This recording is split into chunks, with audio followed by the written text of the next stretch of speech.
नमस्कार, Asian public TV पे आपका स्वागत है। मैं हूं डॉक्टर शिशिर उपाध्याय।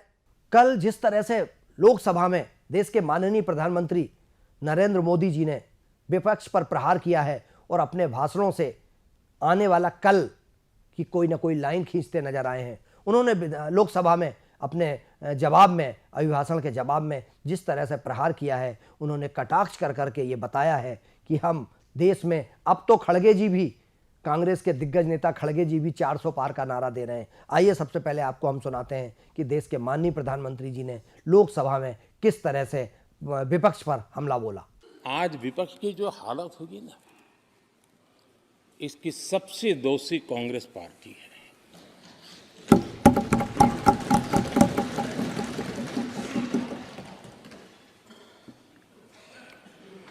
कांग्रेस को एक अच्छा विपक्ष बनने का बहुत बड़ा अवसर मिला और 10 साल कम नहीं होते, लेकिन 10 साल में उस दायित्व को निभाने में भी वे पूरी तरह विफल गए। और जब खुद विफल हो गए तो विपक्ष में और भी होनहार लोग हैं, उनको भी उभरने नहीं दिया, क्योंकि फिर मामला और गड़बड़ हो जाए। इसलिए हर बार यही करते रहे कि और भी विपक्षी जो तेजस्वी लोग हैं उनको दबा दिया जाए। देखा आपने कि प्रधानमंत्री जी ने जिस तरह से आरोप प्रत्यारोप लगाए, जिस तरीके से बात की है, उनका मानना है कि कांग्रेस के पास वो जो इंडिया गठबंधन था वो धीरे धीरे बिखरता चला गया, उसका अलाइनमेंट गड़बड़ हो गया है और अब इनको ऐसा लग रहा है कि प्रत्याशी इनके ही लोग चुनाव लड़ने से मना कर रहे हैं। आज उत्तराखंड के धामी जी ने अपनी विधानसभा में यूसीसी सिविल का जो लागू करने की बात की थी और वह अपनी विधानसभा में रख दिया है। हालांकि विपक्ष ने जमकर हंगामा किया, धरने पर बैठ गए। उनका कहना था हमको ये पहले से मिला नहीं है और इतनी बड़े अगर बिल है तो ये चर्चा के बिना कैसे पास होगा।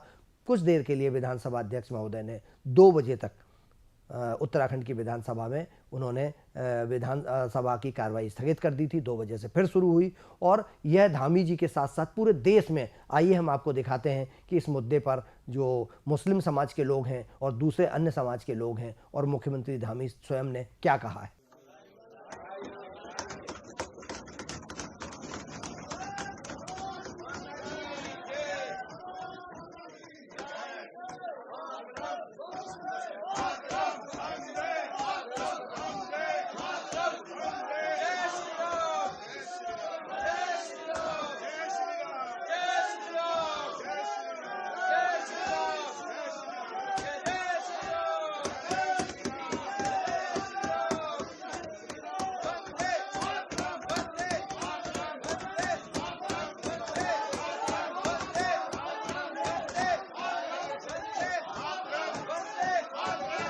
धामी जी को बहुत बहुत बधाई। उन्होंने बहुत अच्छा काम किया है और ये पूरे देश भर में लागू हो सकता है।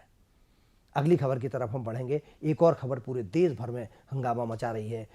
आम आदमी पार्टी की वरिष्ठ मंत्री आतिशी जी ने जिस तरीके से कहा था कि वह एक धमाका करेंगी और वो ईडी के खिलाफ सबूत के साथ प्रेस कॉन्फ्रेंस करेंगी। उस प्रेस कॉन्फ्रेंस तो 10 बजे होना थी, लेकिन आज सुबह 7 बजे से ईडी ने अरविंद केजरीवाल जी के विशेष सहायक और वहाँ के जो सांसद आम आदमी पार्टी के गुप्ता जी सहित कई लोगों के घरों पर छापा मारा और इस छापामार कार्रवाई पर भारी क्रिया प्रतिक्रिया हुई है। आइए आपको दिखाते हैं हम कि भाजपा के नेताओं ने, आम आदमी पार्टी के नेताओं ने इस पर अपनी क्या क्या प्रतिक्रिया दी है। कि वो अपनी एजेंसीज के माध्यम से आम आदमी पार्टी को डराने की कोशिश कर रही है, धमकाने की कोशिश कर रही है और हमारी बात को दबाने की कोशिश कर रही है। मैं प्रधानमंत्री नरेंद्र मोदी जी को, भारतीय जनता पार्टी को और उनकी एजेंसियों को जो ईडी और सीबीआई हैं, ये बताना चाहती हूं कि आम आदमी पार्टी आपकी धमकियों से डरने वाली नहीं है। सभी अपने आप को बात साफ बता रहे हैं। आतिशी जी ने कहा है कि आम आदमी पार्टी डरने वाली नहीं है। फिलहाल हम अगली खबर की तरफ बढ़ते हैं। एक खबर और बहुत चर्चा का विषय है, जिसमें सुप्रीम कोर्ट ने ज़बरदस्त लताड़ लगाई है। और यह लताड़ जो चंडीगढ़ में महापौर के चुनाव हुए थे, उसमें जिस तरीके से जो निर्वाचन अधिकारी थे उनके जो कैमरे फुटेज सामने आया है, और ऐसा माना जाता है कि सरासर लोकतंत्र को लूटा गया है।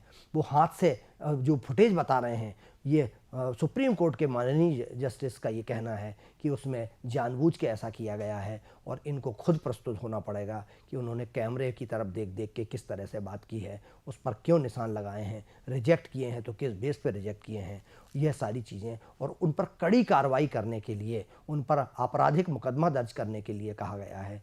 ये देखना ये होगा कि स्वयं प्रस्तुत होते हैं, लेकिन देश भर में चंडीगढ़ के चुनाव में भाजपा की जो योजना थी, या भाजपा जो पर जिस तरीके से आम आदमी पार्टी, कांग्रेस आरोप लगा रहे थे, इस तरीके के वीडियो से कहीं ना कहीं छवि खराब होती नजर आ रही है केंद्र सरकार की और केंद्र सरकार की मंशा की।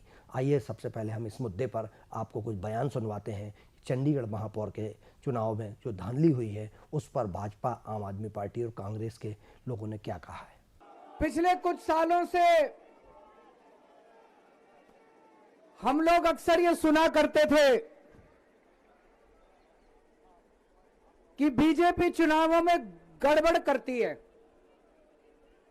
अक्सर आरोप लगते थे कि बीजेपी चुनाव गड़बड़ करके जीतती है, बीजेपी चुनाव वोटों की चोरी करती है, ईवीएम में हेराफेरी करती है, वोटर लिस्ट में से नाम कटवा देती है, फर्जी नाम जुड़वा देती है। हम सुना करते थे कि फर्जी वोट पड़वाती है। ऐसे सुनते थे, लेकिन कभी सबूत नहीं मिला। जहां पे आम आदमी पार्टी और कांग्रेस गठजोड़ के जितने हमारे एमसी थे, उनको बहुमत प्राप्त था। ये बिल्कुल सामने दिखाई दे रहा था कि एक तरफ 20 एमसी हैं और दूसरी तरफ बीजेपी के पास 16 एमसी हैं।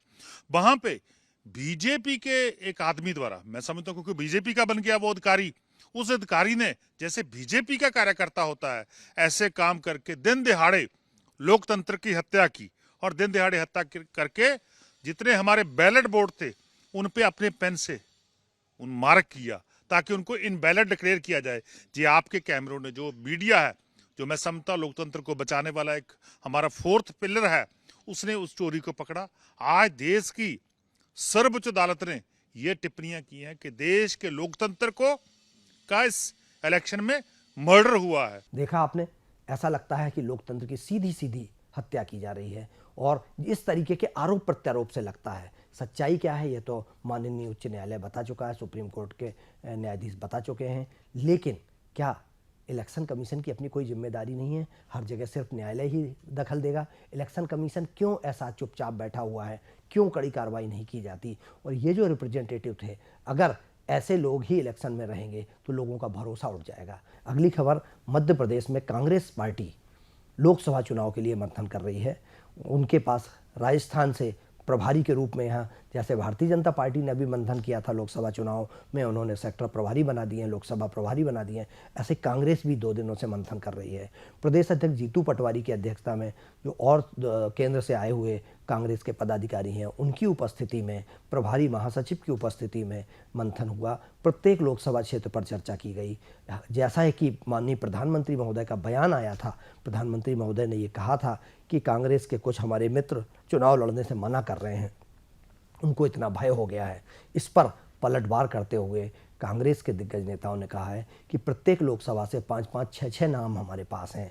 यह सरासर आरोप गलत हैं कि हमें चुनाव के लिए आदमी नहीं मिल रहे हैं। इस पर भोपाल में भी बैठक हो रही है, दिल्ली में भी बैठक हो रही है, और सभी जगह प्रयास किए जा रहे हैं कि मध्य प्रदेश के चुनाव में कांग्रेस अपने प्रत्याशी जल्द से जल्द घोषित करे। हमारे संवाददाता, विशेष संवाददाता श्री केशव पांडे जी ने बताया कि आज कांग्रेस मुख्यालय पर जो बैठक हुई थी, वह बैठक ताज होटल में बैठक होने के बाद सारे पदाधिकारियों ने मध्य प्रदेश के सभी 29 लोकसभा सीटों पर चर्चा की है और लोकसभा सीटों पर अपने प्रत्याशी पर मंथन किया है। आने वाला समय बताएगा। हालांकि इस मंथन के पहले ही मध्य प्रदेश के पूर्व मुख्यमंत्री कमलनाथ जी के सुपुत्र नकुल नाथ जी घोषणा कर चुके हैं कि मैं छिंदवाड़ा से ही चुनाव लड़ूंगा। क्योंकि उनके ऊपर भाजपा लगातार ये आरोप लगाती रही है कि वो किसी पार्टी ओटी के दबाव में नहीं रहते, खुद निर्णय कर लेते हैं कि मैं चुनाव लड़ूंगा। और शायद अभी भी ऐसा ही हुआ है। उन्होंने कमलनाथ जी की उपस्थिति में ये कहा है कि छिंदवाड़ा से मैं ही सांसद का प्रत्याशी हूँ और कमलनाथ जी चुनाव नहीं लड़ेंगे, जबकि अभी पार्टी ने तय नहीं किया है कि छिंदवाड़ा से कौन चुनाव लड़ेगा। इससे कहीं ना कहीं मैसेज गलत जाता है और भारतीय जनता पार्टी को कांग्रेस के नेताओं पर आरोप लगाने का अवसर मिल जाए। देखिए, मैं नहीं मानती कि कांग्रेस बिखरी हुई। जीतू पटवारी जी जब से बने हैं तो ऐसा नहीं है कि दिग्विजय सिंह जी की भागीदारी पार्टी में नहीं है या कमलनाथ जी की भागीदारी पार्टी में नहीं है। सब एक हैं और सब एकजुट होकर काम कर रहे हैं। इवन महिला कांग्रेस भी बहुत एकजुट होकर काम कर रही है। मैं इस बात से बिल्कुल भी सहमत नहीं। खबरों का सिलसिला जारी रहेगा। मुझे अनुमति दीजिए। नमस्कार।